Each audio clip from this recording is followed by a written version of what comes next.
Assalamualaikum warahmatullahi wabarakatuh. Halo halo. Perkenalkan, nama saya Tia Siti Nur Hasanah, mahasiswa PPG Prajabatan Gelombang 2 tahun 2022 dari Pendidikan Bahasa Inggris Universitas Pakuan Bogor.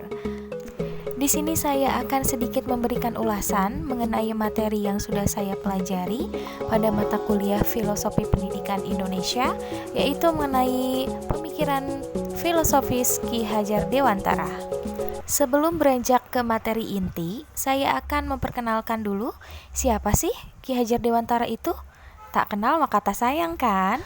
Raden Masuwardi Suryadiningrat atau lebih dikenal dengan Ki Hajar Dewantara adalah pendiri perguruan Taman Siswa, suatu lembaga pendidikan yang memberikan kesempatan bagi para pribumi jelata untuk bisa memperoleh hak pendidikan seperti halnya para priai maupun orang-orang Belanda. Ki Hajar Dewantara lahir di Yogyakarta pada tanggal 2 Mei 1889 di lingkungan keluarga Keraton Yogyakarta. Tepatnya pada tanggal 28 April 1959, Ki Hajar Dewantara meninggal dunia di Yogyakarta dan dimakamkan di sana. Kini, nama Ki Hajar Dewantara bukan saja diabadikan sebagai seorang tokoh dan pahlawan pendidikan atau biasa dikenal dengan Bapak Pendidikan Nasional, yang tanggal kelahiran 2 Mei dijadikan Hari Pendidikan Nasional, tetapi juga ditetapkan sebagai pahlawan pergerakan nasional. Lalu seperti apa sih pendidikan zaman kolonial?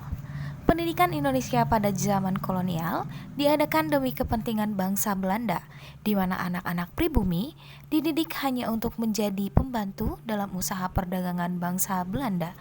Hal inilah yang menjadikan dasar bagi pribumi untuk dapat menikmati pendidikan yang merdeka bagi pribumi dengan kebebasan menikmati pendidikan.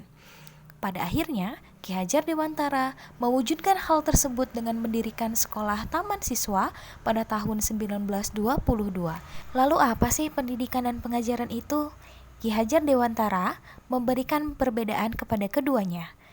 Pengajaran merupakan proses pendidikan dalam memberi ilmu atau berfaedah untuk kecakapan hidup anak secara lahir dan batin. Sedangkan pendidikan adalah memberi tuntunan terhadap segala kekuatan kodrat yang dimiliki anak agar ia mampu mencapai keselamatan dan kebahagiaan yang setinggi-tingginya, baik sebagai seorang manusia maupun sebagai anggota masyarakat. Jadi, apa sih kaitannya antara pendidikan dan pengajaran? Menurut Ki Hajar Dewantara, pendidikan dan pengajaran merupakan suatu usaha persiapan dan persediaan untuk segala kepentingan hidup manusia, baik dalam hidup bermasyarakat maupun hidup berbudaya dalam arti yang seluas-luasnya. Lalu di sini ada 4 poin yang akan dijelaskan filosofi pendidikan menurut Ki Hajar Dewantara. Yang pertama adalah 3 konsep pendidikan menurut Ki Hajar Dewantara. Kemudian yang kedua, pendidikan bertujuan untuk memanusiakan manusia. Yang ketiga, pendidikan berupaya mengolah tridaya siswa. Dan yang terakhir, yang keempat, yaitu pendidikan dengan memperhatikan kodrat alam dan kodrat manusia. Poin pertama, 3 prinsip dasar Ki Hajar Dewantara.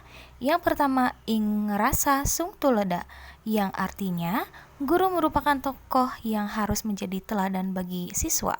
Yang kedua, ing madya mangun karsa, yaitu guru menjadi inspirasi, membangun semangat dan menciptakan prakerja juga ide. Kemudian yang terakhir, tuturi handayani, guru memberikan dorongan dan arahan bagi siswa. Kemudian yang selanjutnya yaitu konsep tridaya. Dalam proses pembelajaran sebelum kemerdekaan, kebebasan kita perlu adanya keseimbangan antara cipta, rasa, dan karsa yang disebut dengan tridaya, yaitu cipta, rasa, dan karsa. Ini menjadikan dasar pada budaya bangsa. Dengan demikian, lembaga pendidikan dapat menciptakan generasi unggul, kreatif, dan inovatif. Lalu yang selanjutnya adalah poin memanusiakan manusia. Pendidikan benar-benar bertujuan untuk memanusiakan manusia, berbudi pekerti luhur, dan membentuk karakter warga negara yang ideal, yaitu warga negara yang memiliki kemampuan ngerti, moral knowing, ngroso, moral feeling, and in nglakoni, moral action. Yang terakhir yaitu poin memperhatikan kodrat alam dan kodrat zaman.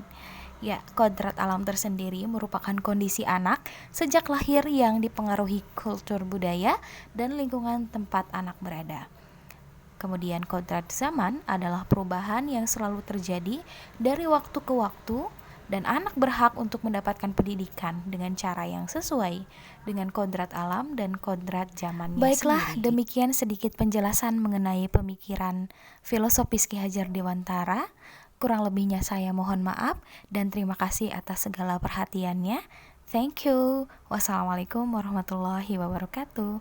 See you next time. Bye-bye.